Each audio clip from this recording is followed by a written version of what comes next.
Fala galera, bem-vindos a mais um EscutaTech, um podcast voltado para técnicos de tecnologia, executivos de tecnologia. Eu tô aqui feliz demais, sempre falo isso porque todo mundo que vem aqui eu fico super feliz, né? Mas hoje é um cara bem legal, assim, bem legal de verdade.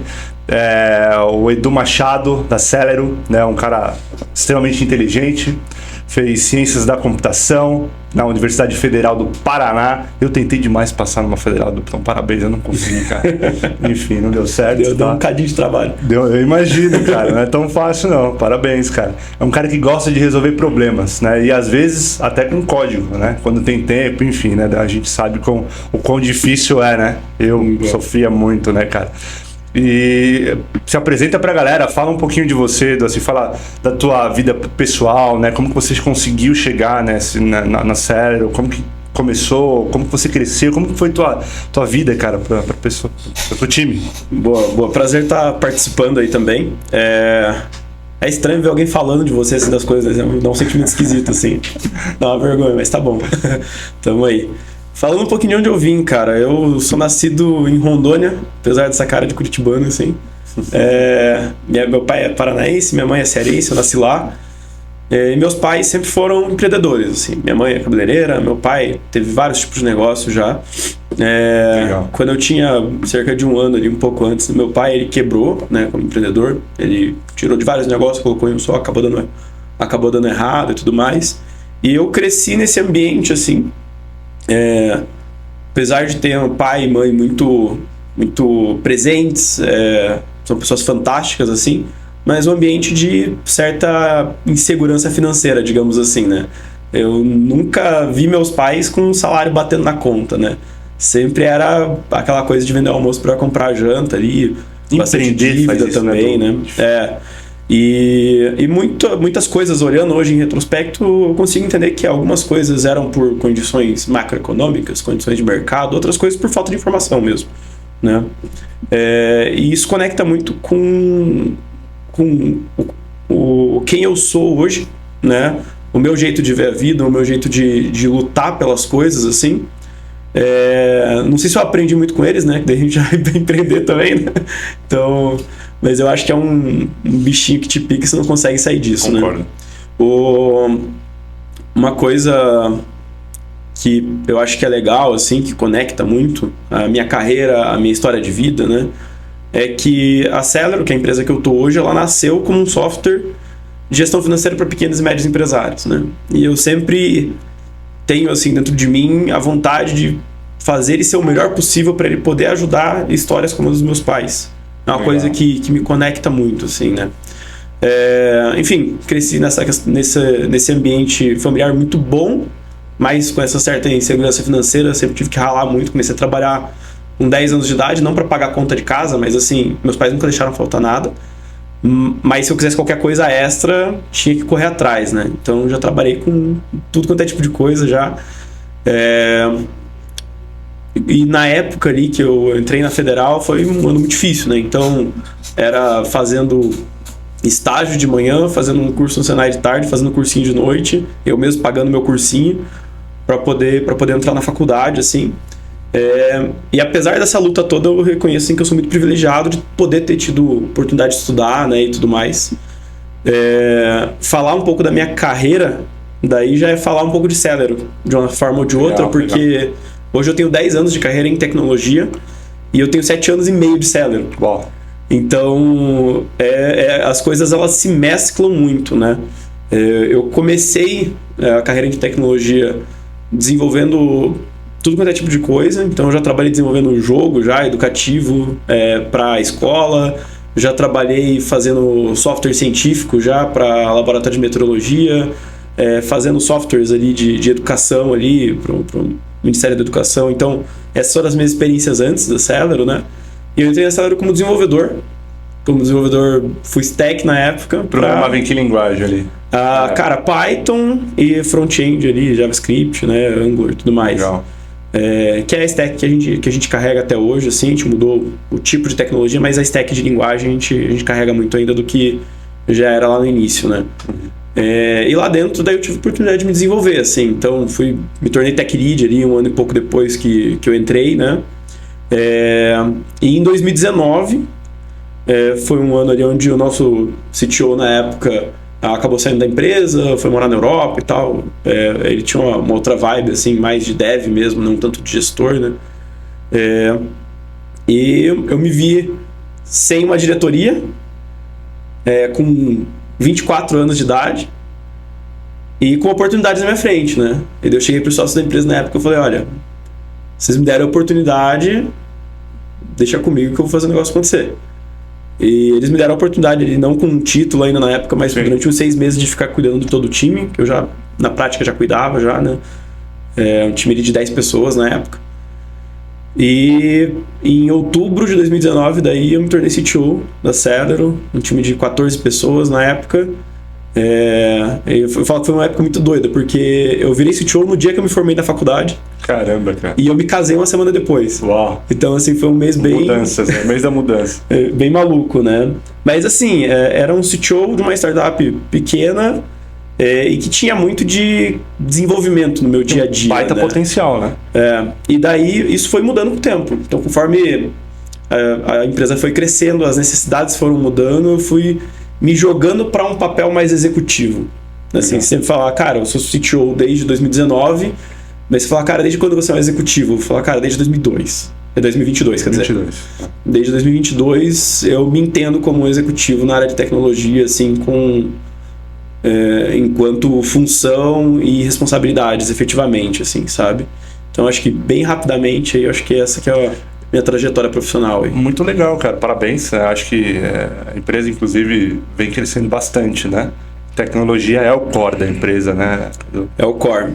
O que acontece? A Celero, ela nasceu como uma empresa que fazia consultoria financeira para pequenas e médias empresas. Não tinha tecnologia envolvida. Então, a gente era no core de resolver o problema. Eu não estava na empresa na época ainda.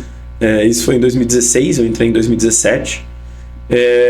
E basicamente, cara, era tudo feito na mão, assim. Mas a gente já tinha essa ideia de que não adiantava eu dar trabalho pro pequeno e médio empresário. Eu tinha que tirar o trabalho da mão dele e eu resolver. Então, como é que o pessoal fazia? Você tinha um Dropbox na época, que o cara ia jogando todos os documentos dele lá pra dentro. Tinha um time de operação. Contador, o cara é a empresa? O cara é a empresa. Ah, ok. Tudo que chegava de boleto, tudo que ele vendia, jogava no Dropbox. Jogava no Dropbox. Tinha um time de analista financeiro que ia pegando isso e ia planilhando. E depois gerava os relatórios, gerava os indicativos do que tinha que acontecer. Certo. O que aconteceu? Essa questão de pegar esses dados no Dropbox virou um gargalo e eles contrataram a software house na época para fazer um sisteminha de triagem de documentos. E daí tiveram um ganho e entenderam que precisava ter uma melhora em todos os aspectos ali, olhando para a tecnologia, né? Certo. E mais ou menos nessa época que eu entrei, a gente começou a internalizar esse software que foi desenvolvido pela software house.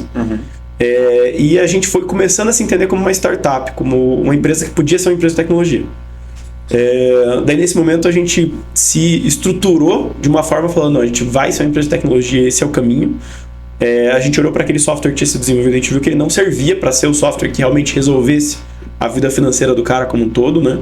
E a gente voltou para a prancheta e começou a desenhar um software do zero, enquanto a gente mantinha aquele outro software. 9 meses depois a gente conseguiu lançar o que a gente chamava de versão 2 do sistema, que era um software que não pensava só na triagem de documentos, mas pensava em ser um software de gestão financeira para pequena e média empresa. Legal. Ainda com a ideia da gente ter um time operacional dentro de casa para fazer muita coisa. A gente nunca quis deixar o trabalho na mão dos caras, assim, sabe? Certo. Então a gente sempre teve essa visão. Okay.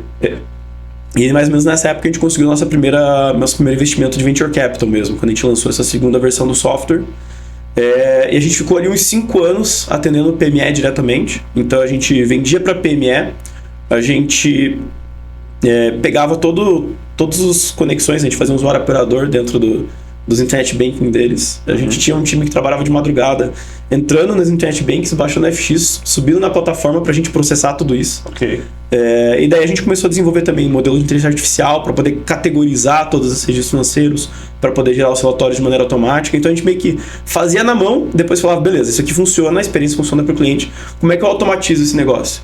Então é sempre problema, depois solução, e não o contrário, né? E de 2 anos para cá, a gente pivotou o nosso modelo de negócio, né? Com questão de pandemia e tudo mais, custo de ads começou a aumentar muito, nosso CAC começou a ficar muito alto, e a gente começou a patinar no crescimento, e a gente começou a buscar e tentar entender por que isso estava acontecendo. Nesse momento a gente descobriu que só 7% dos PMEs usavam algum tipo de software de gestão financeira, outros 21% usavam estritamente planilhas para fazer gestão financeira, e 72% do mercado de PMEs no Brasil usam estritamente a conta bancária deles para fazer gestão financeira. Uau, aí tem que pivotar, né? Então é a gestão financeira que basicamente é baseada na fé, né? Se o cara consegue pagar agora é isso, senão ele reza, tenta ver se depois ele consegue pagar. Quando chegar mais dinheiro ele paga, e você não tem um acompanhamento efetivo da finança. Por quê? Porque o cara está dentro da operação da empresa. O PME, às vezes ele está sozinho, às vezes ele tem 2, 3 funcionários, ele não é um cara que tem uma estrutura para poder cuidar disso, né? Sim. Então a gente entendeu que a gente precisava mudar o nosso modelo de negócio, porque a gente estava ali num mar vermelho com um monte de outros concorrentes, muitos softwares bons, inclusive, que estavam atendendo esses 7% do mercado. Então a gente falou, cara, a gente precisa olhar para os 72%. Perfeito. E as coisas às vezes acontecem meio as estrelas se alinham, né? Eu acredito muito em Deus, acho que Deus coloca os desafios no momento certo pra gente também. E nesse momento a Visa veio conversar com a gente porque eles estavam com um case na época do Sicredi, que o Sicredi estava buscando algum jeito de entregar a gestão financeira para as empresas da carteira deles. E a gente fez um piloto na época, ali por 2022, 2021, 2022 ali, para poder testar o nosso sistema conectado ao Internet Banking, entendendo se essa estrutura em white label funcionaria. E a gente descobriu que isso gerava um baita impacto. Então ele gera um baita impacto para o PME, por quê? Porque eu estou inserindo as minhas funcionalidades de gestão financeira na rotina que ele já está acostumado, lá no Internet Banking, lá onde ele já olha, né? Apesar do Brasil não ser muito... não ser um país que tem muita educação financeira, a gente é um país muito bancarizado. Sim. Então toda PME tem de 3 a 5 contas bancárias, e a gente começou a fazer esse trabalho e se alinhou também com um momento onde o Open Finance estava entrando em vigor no Brasil, né? Então a gente consegue, além de pegar os dados da própria instituição financeira, a gente pega também os dados do Open Finance para fazer a gestão financeira como um todo dessa empresa. E o melhor, de maneira agora 100% automatizada, né? Eu não preciso mais de um time de operação para ficar pegando essa estrutura, subindo na plataforma, etc., para eu conseguir integrar com esses dados que já existem no mercado e conseguir seguir o que é a nossa premissa, que é não dar trabalho para o PME. Eu tenho que tirar trabalho dele, né? Perfeito. Então, pivotando o modelo de negócio agora, né? A gente já está com um projeto rodando em produção aí no Sicredi. Então, se você tem uma conta no Sicredi, você pode pedir para usar o organizador PJ, que vai ser o nosso software que está rodando lá dentro com a cara do Sicredi. Legal. 100% white label, né? Então, esse foi mais ou menos nossa passagem aí, e foram diversas transformações aí ao longo desse processo. Que legal, cara. Então, você que veio do mundo técnico, né? Foi programador e etc, né? Que dicas você dá, né, para essa galera que está assistindo a gente, né? Que de fato quer mudar, né? Quer talvez sentar um dia na cadeira de um CTO, né? Uhum. Que dicas você dá? As 3 principais dicas, né? Cara, eu acho que a primeira delas é você focar no problema, focar no porquê você está fazendo o que você está fazendo. Eu falo que o cara de tech, ele por definição é um cara apaixonado pelo meio.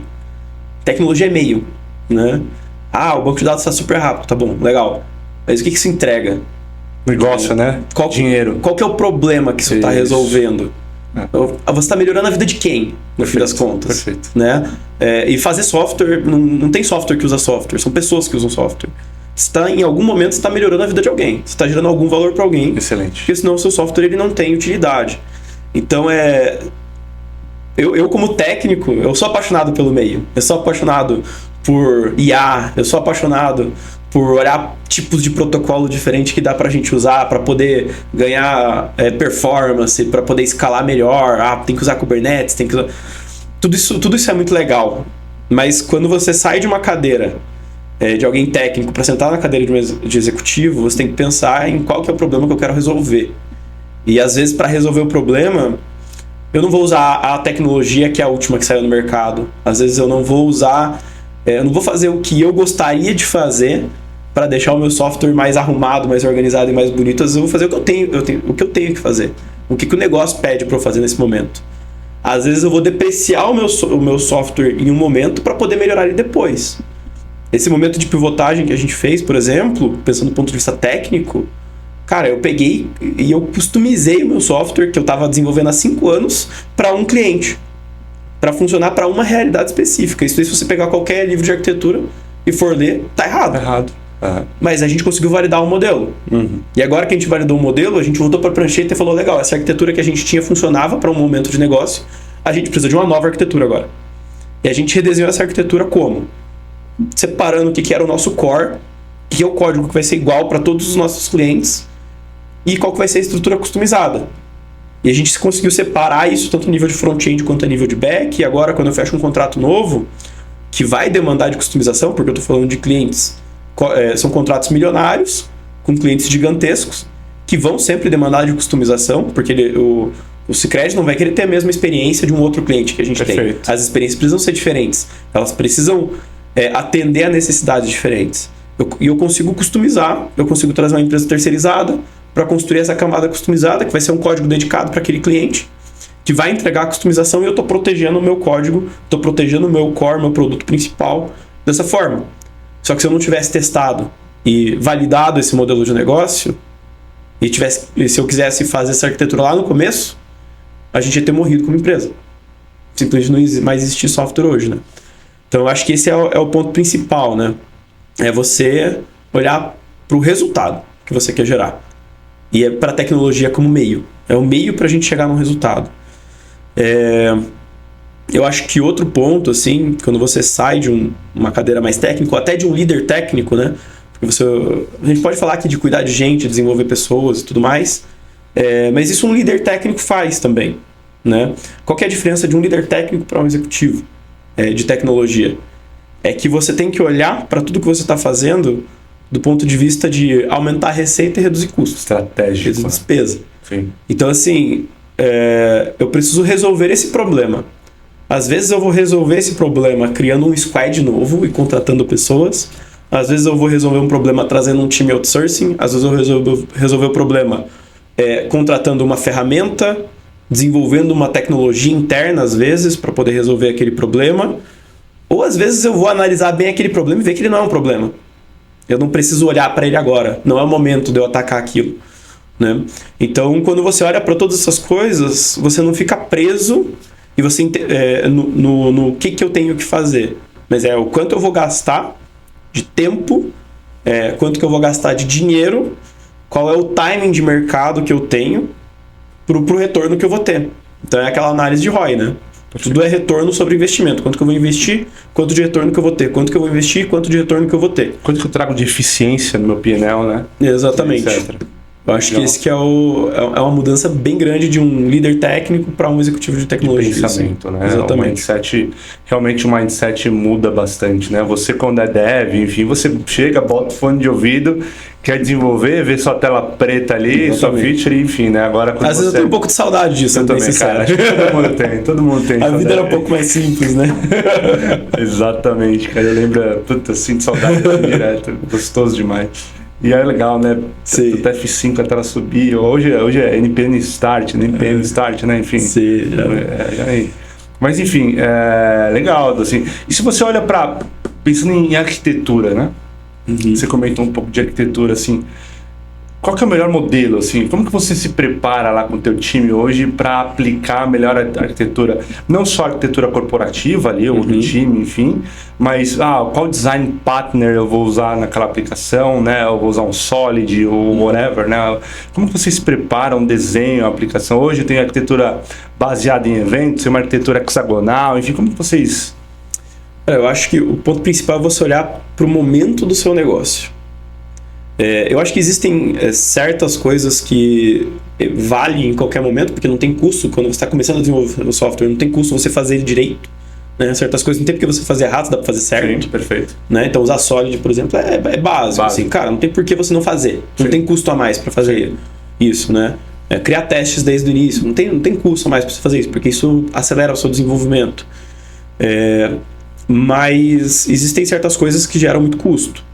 Então, assim, às vezes a gente tem uma ideia de que eu preciso fazer tudo baseado em microserviços. Eu preciso fazer uma arquitetura que é toda baseada em eventos. A gente está indo para uma arquitetura baseada em eventos agora. Entende?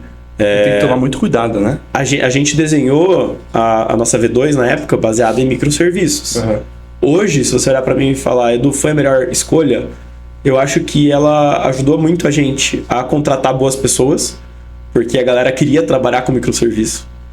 Mas talvez não foi a melhor escolha do ponto de vista de negócio, porque ela é uma arquitetura que ela demanda um pouco mais para ser desenvolvida, ela demanda um pouco mais para ser mantida, ela gera um pouco de custo mais do ponto de vista de cloud. Sim. Né? Então, hoje é o momento onde eu preciso ter essa robustez arquitetural. Mas se você está começando o seu negócio agora, você tem um desenvolvedor às vezes, ou você é o dev, cara, vai para o mais simples, valida, vê se primeiro você gera valor para o seu cliente. E depois você vai ter... Eu acho que as pessoas, o cara técnico, né? Ele tem uma ideia na cabeça dele de que dá para não refatorar. Nossa, eu vou criar uma estrutura aqui que vai ser linda e maravilhosa, vai funcionar. Cara, a gente está falando de tecnologia. Os frameworks, cada 10 anos, eles mudam completamente. E se a sua empresa ela for ter sucesso, você vai durar mais de 10 anos. Então você vai refatorar o seu sistema múltiplas vezes ao longo do ciclo de vida da sua empresa. Esse é um bom ponto, cara. É verdade. Você vai refatorar ele. Então se você quiser resolver problemas antes deles acontecerem, provavelmente você vai estar fazendo overengineering, você vai estar gerando um custo maior que pode matar a sua empresa antes dela virar.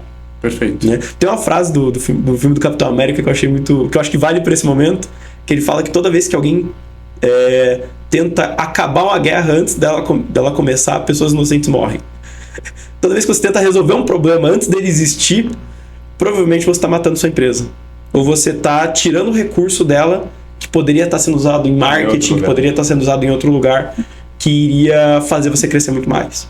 Né? Então, eu acho que a arquitetura ela tem muito a ver com o momento da empresa. Legal, muito legal.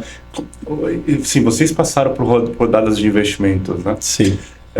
E isso é um assunto bem difícil, né? E tem muita gente com muita dúvida de como fazer isso, né? Então, eu sou um dev, desenvolvi um aplicativo massa, super legal, e quero passar, e quero ter investimento, assim, qual que é o caminho das pedras, você sabe? Assim, dá uma ajuda pra galera, assim, como que eu acho investidor, óbvio, né, tem várias empresas, sei lá, Cubo do Itaú, enfim, várias, mas como que você começaria? Como que você faria hoje, com toda essa experiência que você tem, enfim, e vários aprendizados, com certeza, né? Sim. Cara, eu acho que a questão do investimento, assim, existe todos os fundos de investimento, você tem lá como ir lá e aplicar a sua ideia e tudo mais, para daí começar a conversar com eles, né? Você entra na esteira gigante, assim. E dá para conseguir desse jeito. É um caminho, né? Mas eu acho que para você encurtar um pouco esse caminho, e essa é uma coisa difícil de falar para pessoas técnicas, né? Você tem que conhecer gente. Você vai ter que participar de evento, você vai ter que ir atrás de aceleradoras, network, de incubadoras, você vai ter que... Daí você falou do Cubo do Itaú, tem, né, o Google for Startups, tem uma série de programas aí, mas, cara, você tem que colocar a cabeça para fora. Você tem que falar com as pessoas e você tem que partir do princípio que você está vendendo a sua empresa o tempo inteiro. Você não sabe de onde vai vir a melhor oportunidade. Então, cara, eu acho que até é engraçado, né? Porque isso vira tão natural depois de um tempo que você nem percebe, né? Hoje a gente tava tomando café aqui, você já viu já que eu fiz o pitch da Cedro inteiro já, para quem tivesse no lugar. Eu não sei de onde vai vir a oportunidade. Legal. Eu sei que ela pode estar em qualquer lugar. Isso aí. Então você tem que saber vender a sua empresa, saber o que você faz, o seu software, ou a sua solução, saber aonde você quer chegar, qual problema que você resolve, qual dor que você resolve, por que você é uma boa empresa para ser investida, né? Então, os caminhos daí eles vão se abrindo conforme você vai conversando com gente. Tenta colar em outras startups, em outras pessoas que já passaram por isso, pede indicação de fundo, tenta saber quais fundos são pró-empreendedor, porque tem fundo, cara, que às vezes você pega um investimento e é o pior dinheiro da sua vida. Porque o cara vai te amarrar de um jeito e ele não está preocupado com o negócio, em fazer você dar certo. Ele está preocupado em tirar o máximo que ele puder tirar de retorno, né? Nossa. Então, assim, isso não é a maioria dos fundos eu acho que tem uma visão para o empreendedor, mas é muito importante você falar com muita gente do mercado, falar com outras startups, falar com startups de preferência, não as gigantescas. Pô, eu tô começando, vou tentar conversar com o pessoal do Nubank. Cara, os caras são muito grandes, né? Você tem que falar com o cara que está no próximo passo. Então, assim, eu quero falar com empresas que já fizeram investimento anjo. ou já fizeram um investimento seed, né? Então, assim, até explicando um pouquinho os timings, né? O que a gente chama de investimento anjo é aquele investimento... Cara, eu tenho um software, às vezes eu tenho um cliente, eu não tenho nenhum cliente, eu estou validando uma ideia. Eu tenho uma ideia, né? Eu tenho uma ideia, tenho muita vontade, eu tenho brilho no olho, né? Eu falo que o investimento anjo, você não está investindo na empresa, você está investindo no empreendedor. Na ideia, né? Você está investindo naquele cara, você acha que aquele cara pode fazer uma coisa legal. É basicamente isso, né? E daí são cheques menores, obviamente, né? Você vai ter que ter um controle financeiro muito específico ali para você poder trabalhar. Mas é o seu start. Então... Desculpa, eu tô saindo um resfriado aqui. Deixa eu tomar aqui rápido. Vai ficar tranquilo. Então, o investimento seed, você vai conseguir, às vezes, com pessoas que você conhece, você vai conseguir ali, talvez com um ou outro fundo que está nesse momento, assim, então é um investimento muito mais difícil de você conseguir. O primeiro, ele sempre é muito difícil, né? O segundo é o seed. Então, nessa segunda rodada, você já tem uma empresa, digamos assim, você já tem um software e você já tem cliente. Mas você ainda não validou, você não achou o seu product market fit, que a gente fala. Que é aquele lugarzinho onde você encaixa o seu produto e as coisas elas andam, né? É o momento onde você quebra uma arrebentação. Você ainda não passou desse momento. Você ainda tá, para vender ainda tá difícil, você ainda não encaixa de verdade o seu software no problema que o cara tá na principal dor ali, e você provavelmente vai pivotar 1 ou 2, 3 vezes ainda dentro da sua jornada quando você está nesse momento. Fala pra galera o que é pivotado. Pivotar é quando você pega a sua empresa, você tem um software, você já resolve uma série de problemas, mas você está vendendo às vezes para a pessoa errada. Você não é bem aquilo, você precisa mudar o seu modelo de negócio. Você muda o seu perfil de cliente, você pega aquele software que você já tinha, você modifica ele um pouco, às vezes não tudo, e você vê que você consegue encaixar em um lugar onde você consegue vender muito mais, né? Então esse é pivotar. Quando você pega a sua empresa, você...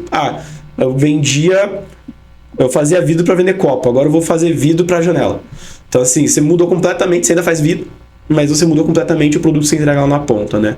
Então na Celero, nós tivemos 2 momentos de pivotagem, né?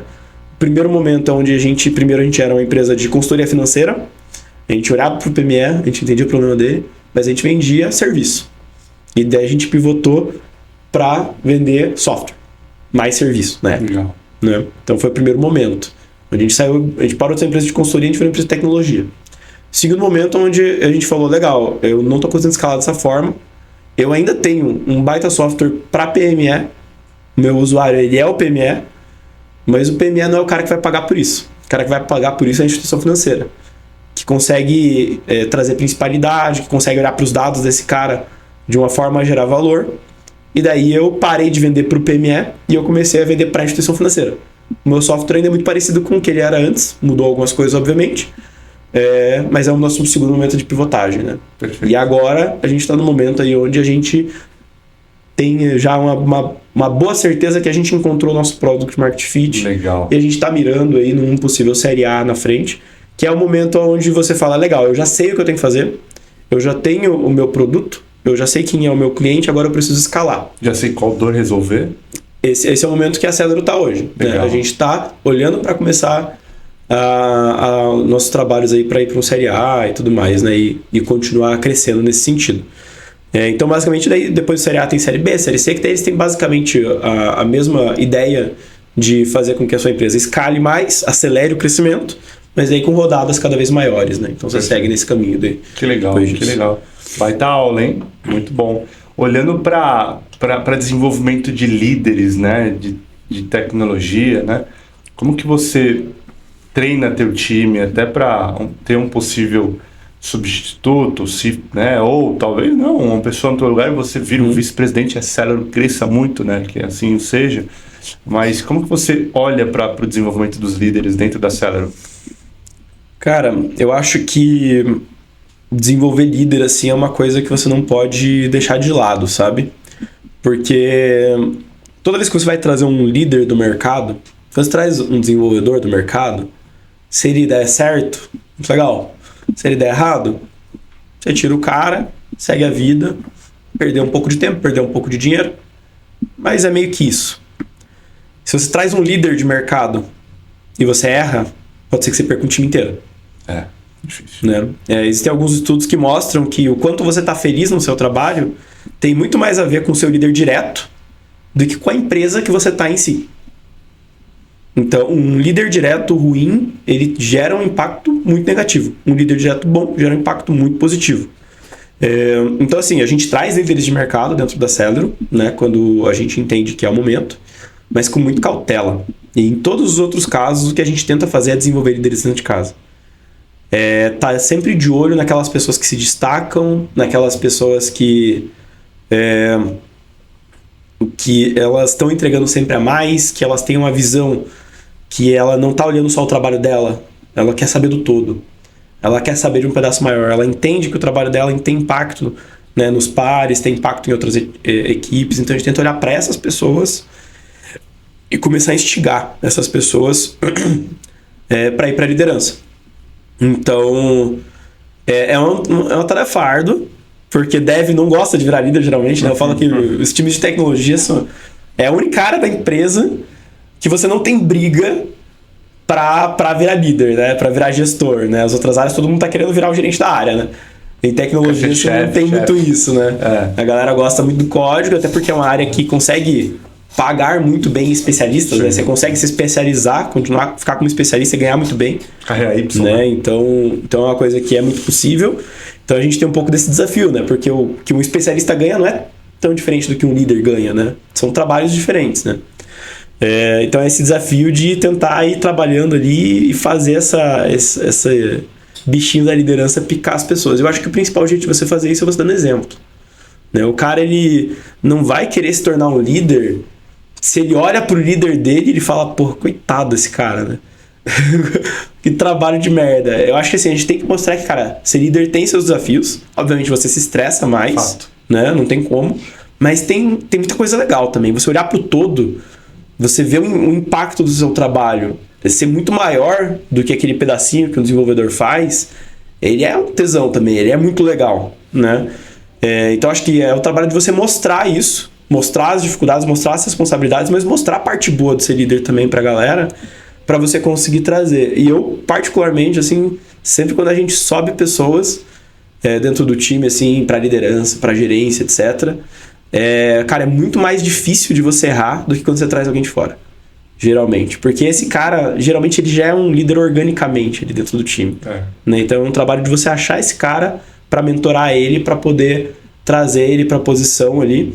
E é um trabalho muito gratificante, cara. Eu acho que criar líderes, assim, é uma das coisas que eu mais tenho vontade, assim, que mais me dá alegria de fazer, assim, hoje. Que legal, cara. Qual que é a diferença de um líder técnico, né, para um executivo de tecnologia, assim, na prática? Cara, eu acho que esse outro passo, assim, ele é um pouco mais complexo, né? Como eu tava falando, acho que o principal, assim, é que você tem que olhar para ROI o tempo inteiro, né? Você tem que olhar para retorno sobre investimento o tempo inteiro. Você tem que ser um pouco menos apegado com qual tecnologia que você está usando. Esse é um ótimo ponto. Né? Você precisa, cara, usar o que vai funcionar melhor para aquele momento, para aquela empresa. E às vezes você pode até falar, não, mas para esse problema aqui de, sei lá, processamento de registros financeiros, seria bom a gente usar uma linguagem funcional. É o melhor. Legal? Quem do time que sabe programar em linguagem funcional hoje? Perfeito. Não que a gente não possa treinar as pessoas, sim, mas o quanto que a gente vai perder de pace com isso aqui? Será que faz sentido? Será que faz sentido eu trazer uma linguagem nova, trazer uma stack nova? Né? Ou será que faz sentido eu trabalhar com uma linguagem que às vezes ela não é tão especialista, ela não resolve os problemas de maneira excelente em nenhum dos casos, mas ela resolve todos os problemas, sim, que eu preciso, mais ou menos. Então eu acho que esse tipo de decisão é muito importante, né?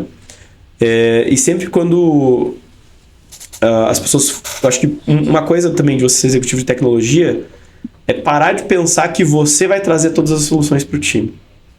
Que você é o responsável por trazer todas as soluções. Eu acho que você é responsável por instigar as pessoas a trazerem soluções e avaliar o quanto que aquelas soluções elas fazem sentido para o nosso negócio, para o nosso momento de companhia, né? Então o seu trabalho, até é uma crise que muita gente passa quando você chega nesse nível, porque o seu trabalho ele é muito mais etéreo, né? Você não tem aquela coisa, pô, vou entrar hoje, vou codar pra caramba e eu entreguei muito. O que é entregar muito? Entregar muito é trabalhar muito? Será? Será que é você trabalhar muito que você entrega muito? Ou é você parar no meio daquela muvuca que está acontecendo, se distanciar do problema, para olhar para o todo e falar, gente, calma. É aqui que a gente tem que gastar tempo. Respira. Ah, tem cliente reclamando. Calma. O que vai mudar? O que vai mexer o ponteiro da companhia? Onde vai impactar, né? Aonde vai impactar exatamente? Qual que é o problema de verdade? Não é quem está gritando mais. Não que a gente não tem que escutar as pessoas, Sim, a gente tem que escutar. Sim. Mas é você se distanciar e tentar olhar o todo, olhar essa realidade do que está acontecendo, né? E para além disso, você tem um papel muito mais inspiracional, né? Às vezes um discurso que você faz numa reunião pro time vai gerar muito mais impacto do que você pegar um bug para você resolver. Energia, né? Você, cara, você tá ferrado às vezes com algum problema pessoal, ou você parar meia hora antes de você começar o seu dia e falar, cara, beleza, eu tô passando por essa merda aqui, mas o meu time não tem culpa disso. E essas pessoas dependem de mim. Elas dependem de mim para dar direção. Excelente. Elas dependem de mim para poder ouvir elas e ouvir os problemas delas e tentar ajudar. E elas dependem de mim, cara, para motivar elas também. Para lembrar o porquê a gente está fazendo o que a gente está fazendo. Então eu acho que entender que o seu trabalho não é tanto meter a mão na massa, mas é ouvir as pessoas e direcionar as pessoas e garantir que o espírito do time fique lá em cima pela maior quantidade de tempo possível. Eu acho que é a principal mudança ali de um líder mais técnico, um líder que está mais perto do código, para um líder mais executivo, assim, né? Você está ali muito mais para garantir que todo mundo está remando para o mesmo lado, para garantir que as pessoas estão animadas para remar e para garantir que todo mundo entende o porquê ela está fazendo o que ela está fazendo. E tem uns insumos, né? Que ela tem uns insumos para conseguir chegar do outro lado, basicamente, né? E acontece muito, né, das pessoas às vezes passarem até aqui, tá aqui o card, tá tudo muito bem descrito. Sim. Tá bom. Mas essa pessoa que tá fazendo aquilo ali, ela entende por que ela tá fazendo aquilo? Porque, cara, as pessoas elas saem de casa ou ficam em casa, falando de home office, vão trabalhar. E tem um monte de trabalho por aí, né, que você troca dinheiro por tempo. Isso daí tem em todo quanto é lugar. Tem muito espaço no mercado para isso. Mas todo mundo busca significado de alguma forma. Todo mundo trabalha muito melhor quando você fala, cara, eu tô fazendo isso aqui está resolvendo um problema real. Isso está melhorando a vida de alguém. Isso aqui é um pedacinho de uma solução de um grande problema. Né? E quando as pessoas entendem isso, elas conseguem entregar um resultado muito melhor. Né? E às vezes muita gente esquece de fazer esse trabalho. Né? Sim, faz sentido, total sentido. Eu costumo dizer que o papel de um líder, né, de um gestor ali, um CTO, enfim, um gestor da área técnica, de tecnologia, o papel dele é criar pontes, né? Então ele precisa literalmente criar pontes para que o seu time transite, né? Entre a área de negócio, entre a área financeira, enfim, todas as áreas, né? Isso é extremamente importante. Então, olhando para tendências futuras, Edu, o que vocês veem na Celero lá e, enfim? É engraçado você falar disso, né? Porque eu quero que a galera que está assistindo aí comente se o CEO da sua empresa chegou no último ano e falou: nós precisamos usar IA generativa na nossa empresa para alguma coisa. Acho que mundo, né, cara? Todas as views, todo mundo que tá visualizando agora vai comentar, né? É engraçado falar disso, né? Porque assim, de tempos em tempos a gente tem um buzz no mercado com alguma coisa, né? Com alguma tecnologia. É blockchain, é AI. Sempre tem Big Data, é alguma coisa que chega, né? Não desmerecendo. Eu acho que a generativa é um salto. Um baita salto. Eu acho que é um salto. A gente tá falando de uma revolução industrial, na minha visão. Eu acho que com certeza, sim. Só que eu sou muito crítico à visão de a gente precisa usar a tecnologia A ou a gente precisa usar a tecnologia B, a gente precisa fazer... Porque daí a gente volta para aquela questão de o que é fim e o que é meio. Né? Então, acho que a gente precisa estar antenado. Eu olho para isso como sendo uma coisa transformadora. A gente já está usando em alguns aspectos lá dentro de casa. Nós temos projetos para usar isso de maneira até mais ampla nos próximos anos aí. Mas o que eu gosto de lembrar as pessoas assim muito é qual que é o problema que você quer resolver. A ferramenta é meio, né? E eu acho que quando todo mundo fala precisamos usar IA generativa e você esquece de qual que é o seu propósito da sua empresa, a gente vai daqui a alguns anos, se a gente continuar assim, ter um monte de empresa de chatbot. Exato. E eu acho que não é isso. Eu acho que é olhar para o problema e falar, legal, agora eu tenho essa nova ferramenta. Será que eu não consigo resolver melhor esse problema que eu já resolvia? Ou será que com essa ferramenta eu consigo resolver novos problemas que eu não tinha, que eu não conseguia resolver antes, porque eu não tinha essa ferramenta? Então é como a gente tem olhado na Cedar, sabe? Então assim, a gente tem olhado do ponto de vista, a gente trabalha com IA já há pelo menos 7 anos. Caramba. Desde o comecinho, né? Treinando modelos de machine learning, até modelos heurísticos a gente tem lá dentro de casa. E aí entender qual tecnologia eu tenho que usar para resolver qual problema. Tem alguns tipos de classificação que o nosso modelo faz que, cara, eles sempre erravam. O que a gente fez? A gente criou algumas regras que, cara, se for esse tipo de transação, então você classifica de tal forma. É um if. Acabou. E daí essas classificações nem entram no modelo. Entendi. Porque ele não é bom para isso. Entendi. E é muito mais barato eu resolver um negócio com if do que resolver com um modelo de machine learning que eu preciso treinar, usar um monte de máquina e tal. E é muito mais barato você resolver as coisas usando machine learning do que usando IA generativo. Então, assim, existe uma escada de ferramentas, né? E cada uma delas serve para resolver um problema diferente.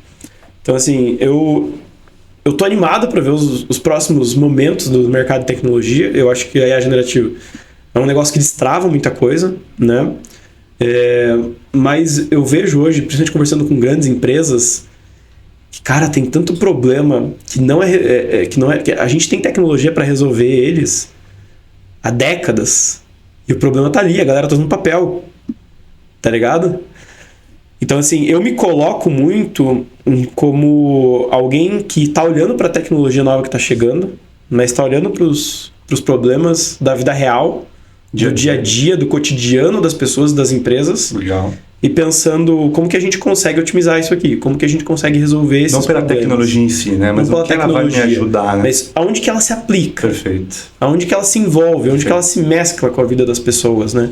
E eu acho que a gente precisa de cada vez ter mais líderes de tecnologia que olhem para isso. Sim. Que consigam olhar pro seu CEO ou para aquele cara de business que está chegando e eles têm a melhor das intenções com isso. Sim. Né? Eles querem evoluir a companhia, né? E falar, cara, legal, é uma tecnologia legal, mas qual que é o problema que a gente quer resolver? E isso, a galera de business é muito melhor do que a gente. Sim. Para ver. Os caras estão ali no dia a dia, eles estão conversando com o cliente, eles estão vendo a dor. Qual que é o problema que a gente quer resolver, que a gente ainda não resolve? Cara, é isso, isso, isso. Fala, pô, legal.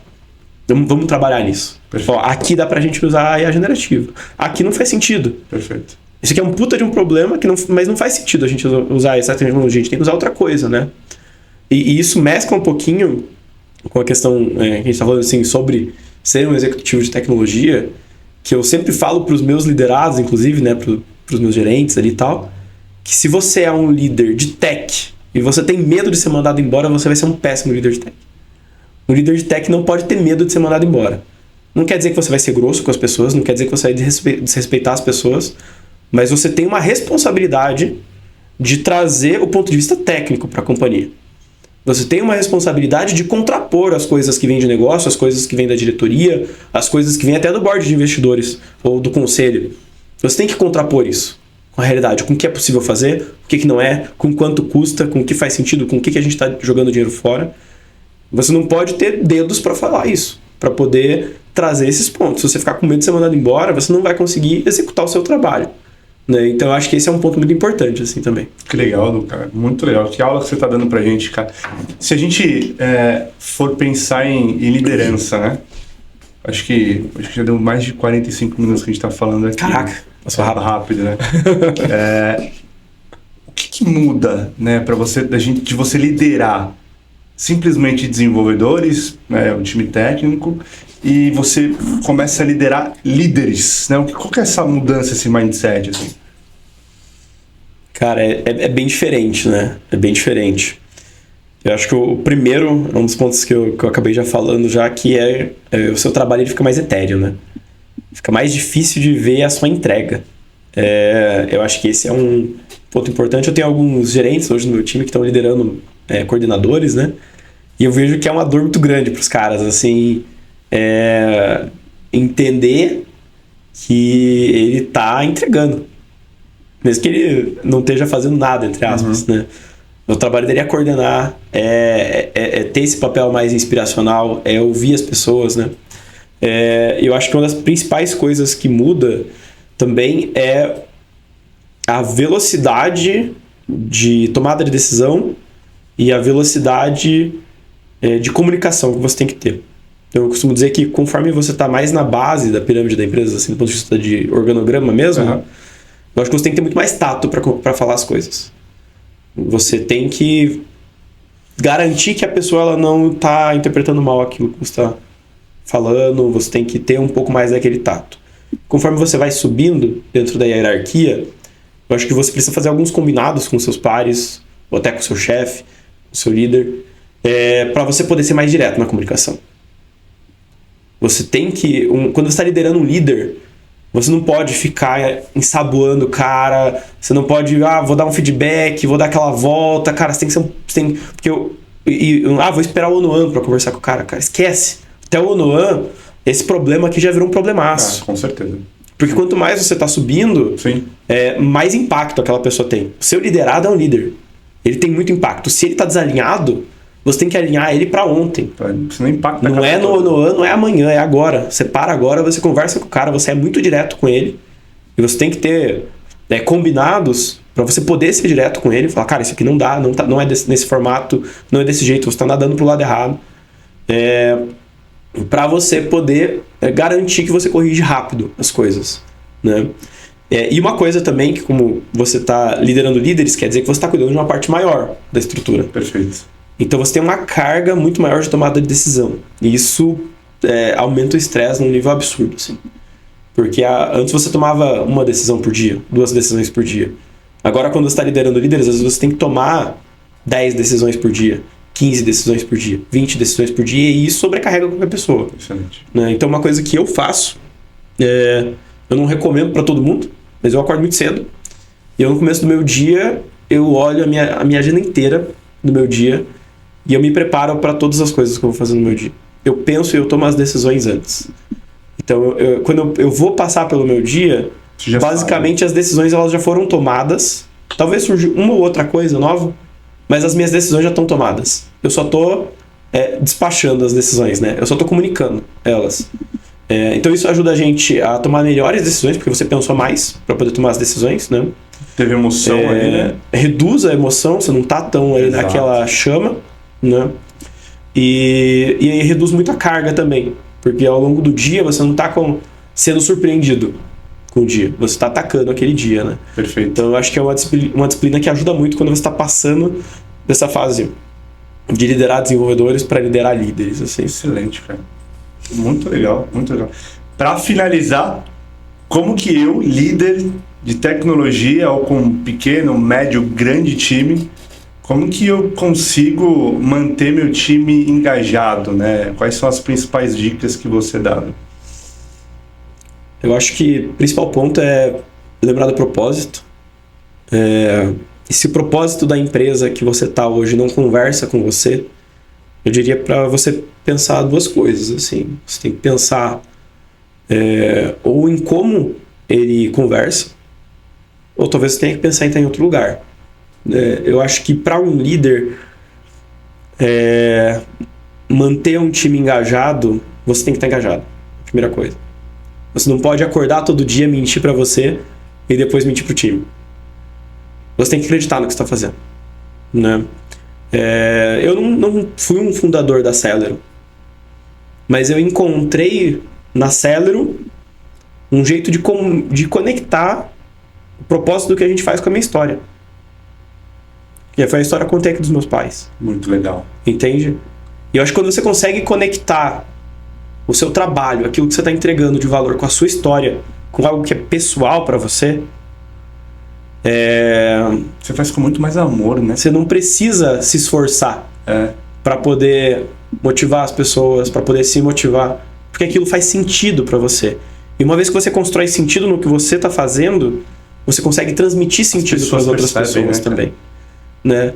Então, assim, cara, eu acho que as pessoas, elas buscam significado naquilo que elas estão fazendo, elas buscam transparência.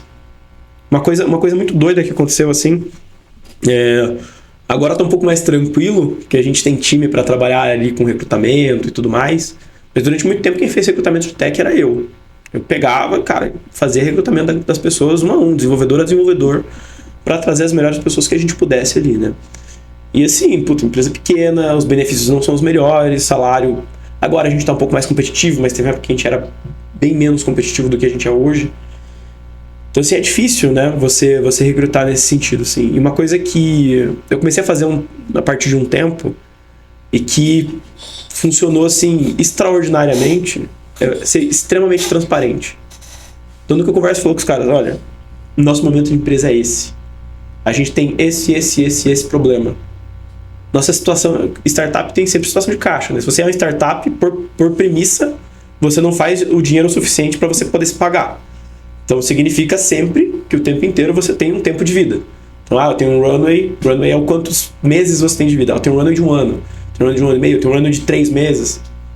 Então, assim, fala, cara, nosso runway é de 6 meses, hoje eu tenho caixa para 6 meses, nosso momento de captação é esse, o problema que a gente está resolvendo é esse, a gente tem esses clientes, e eu preciso de alguém para me ajudar com isso aqui. É incrível como isso atrai as pessoas. Transparência. Falar dos problemas. Tem um monte de gente tentando vender que existe um mundo maravilhoso para essas pessoas o tempo inteiro, e elas entram na empresa e o mundo não é maravilhoso. O mundo não é maravilhoso em lugar nenhum, o mundo não é maravilhoso na série. Sai no terceiro mês, segundo mês. Então as pessoas, elas estão cansadas das pessoas mentindo para elas. É isso aí. Então eu acho que, cara, você ser transparente e você ser autêntico naquilo que você está fazendo, você fazer um trabalho que você vê sentido, eu acho que são um dos melhores jeitos de você manter o pessoal engajado, né? E além disso, ouvir as pessoas. Ouvir os seus liderados, mas também conversar com os liderados dos seus liderados. E conversar com os liderados dos liderados dos liderados. Porque às vezes um desenvolvedor júnior que entrou na semana passada tem uma ideia para resolver um problema que está há 6 meses na sua empresa e ele não está sendo ouvido. Já presenciei isso várias vezes. Cara, a gente já teve um caso de um cara que entrou, no dia que ele entrou, ele deu uma ideia, falou, cara, por que a gente faz isso aqui desse jeito? E a gente não faz desse outro jeito? Eu falei, cara, porque ninguém teve essa ideia, vamos fazer. Caramba, cara. Então, assim, as pessoas querem se sentir ouvidas, elas querem se sentir fazendo parte de alguma coisa, né? Então, eu acho que a gente faz muita reunião no dia a dia, a gente fala muito, mas eu acho que certas coisas nunca mudam, né? Falar é prata, ouvir é ouro, né? Padrão. Padrão. Legal, Du. Que aula, hein, galera? Assim, sinceramente, eu gostei muito desse bate-papo, cara. Assim, passou super rápido, né? Eu acho que você fala isso pra todo mundo. Alguns. Mas, cara, de verdade, foi bem legal. Assim, principalmente a parte que você comentou de como angariar, né, investimento para as startups. Isso aí, cara, é uma dúvida absurda que muita gente tem. E com certeza a gente vai ter um baita engajamento nisso, tá? Pessoal, se você procura e tem alguma dor na tua empresa, entre no nosso site landtech.com.br, tá? A gente tem uma galera muito boa técnica aqui para te ajudar. A gente aloca a pessoa na empresa, entende teu problema, faz um assessment, em cima desse assessment a gente faz uma concepção de produto, entende ali, mostra para você como resolver num documento e aí a gente segue, enfim, com uma alocação e um projeto com vocês, tá? E a gente garante que a gente traz eficiência, ou seja, eu consigo cobrar um pouco mais barato do que você já paga hoje. Então, entra em contato com a gente, aí o link tá na descrição. Obrigado pelo Valeu, cara. tempo, que é super precioso, cara. Obrigado pela viagem aqui, enfim, tá? Você quer deixar algum recado pra galera? Cara, eu acho que vou fazer meu jabá também. Se você tá no mercado financeiro, se você trabalha em algum banco aí e tá buscando soluções que podem inovar dentro da sua instituição, vem conversar com a Celero. E se você é dev, a gente tem uma porrada de vaga aberta, então também podem me mandar uma mensagem no LinkedIn ali que a gente já encaminha já também pro nosso setor de recrutamento ali, que tá osso, tem muita coisa acontecendo. Boa, galera. Sério, Lendi, um abraço. Valeu, pessoal.